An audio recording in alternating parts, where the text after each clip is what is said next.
Bismillahirrahmanirrahim. Assalamualaikum warahmatullahi wabarakatuh.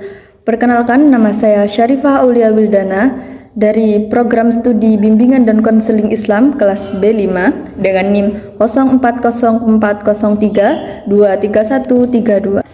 Di sini saya akan menjelaskan materi tentang konsep dasar filsafat dan dakwah.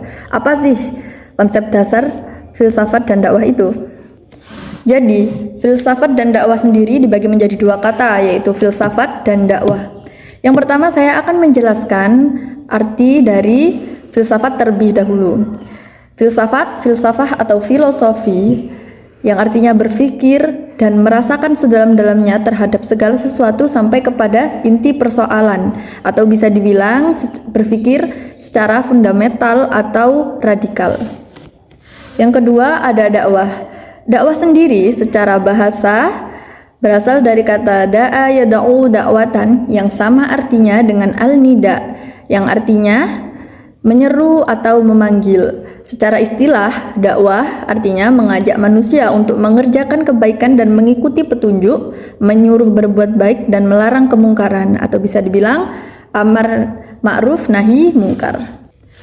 Dalam konteks filsafat dan dakwah, yang filsafat sendiri artinya berpikir secara mendalam dan dakwah yang artinya mengajak kebaikan, maka bisa disimpulkan bahwa filsafat dakwah adalah filsafat khusus yang berkaitan dengan dakwah sebagai relasi dan aktualisasi iman manusia dengan Allah, agama, dan tanggung jawabnya terhadap lingkungan.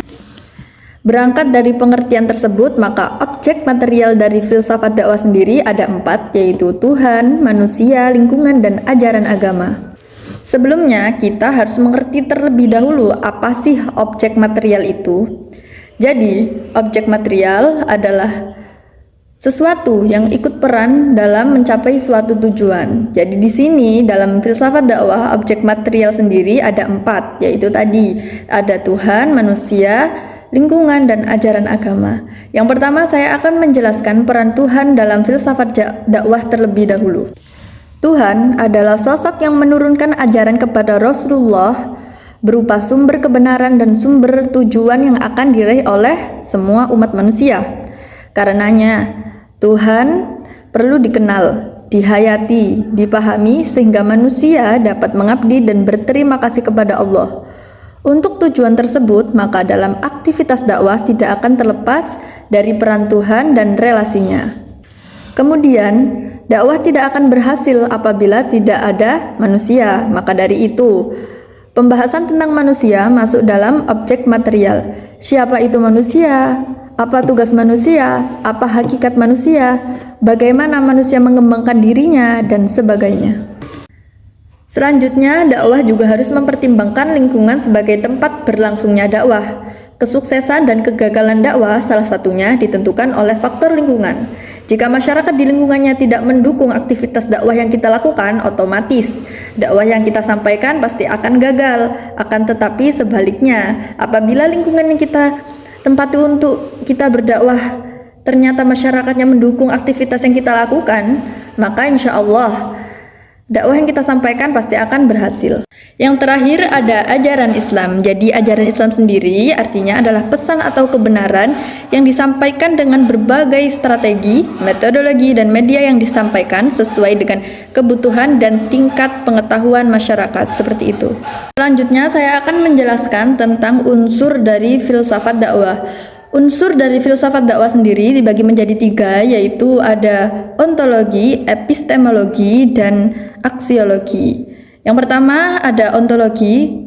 Jadi ontologi sendiri berasal dari bahasa Yunani, yaitu ontos yang artinya ada dan logos yang artinya ilmu. Maka ontologi sendiri artinya adalah ilmu yang mempelajari tentang keberadaan hakikat sesuatu.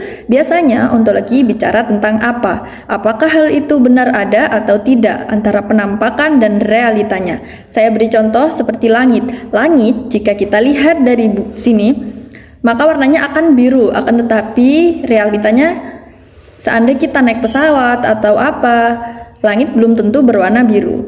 Yang kedua ada epistemologi.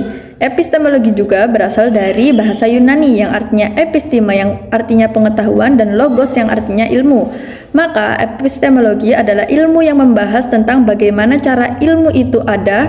Maka dalam epistemologi akan berbicara tentang dasar, karakteristik atau bagaimana cara mendapatkannya. Yang terakhir ada aksiologi. Aksiologi sendiri sama berasal dari bahasa Yunani. Aksi yang artinya nilai dan logos yang artinya ilmu. Maka aksiologi adalah ilmu yang mempelajari tentang nilai-nilai moral dan manfaat. Di sini saya akan memberikan contoh sederhana yaitu rumah. Rumah adalah ide yang kita pikirkan. Dalam ilmu ontologi, jadi apa yang selanjutnya kita akan buat, apa yang akan kita capai, apa yang akan kita tuju. Di sini saya beri contoh rumah. Dalam epistemologi adalah bagaimana. Jadi bagaimana rumah itu saya buat, apa dasarnya, apa karakteristik, apa bahan yang saya akan butuhkan untuk membuat rumah. Yang terakhir adalah aksiologi. Jadi dalam aksiologi sendiri, apa manfaat rumah selanjutnya, apa nilai yang saya akan dapat jika saya membuat rumah. Jadi seperti itu. Sekian dari saya, semoga bermanfaat. Wassalamualaikum warahmatullahi wabarakatuh.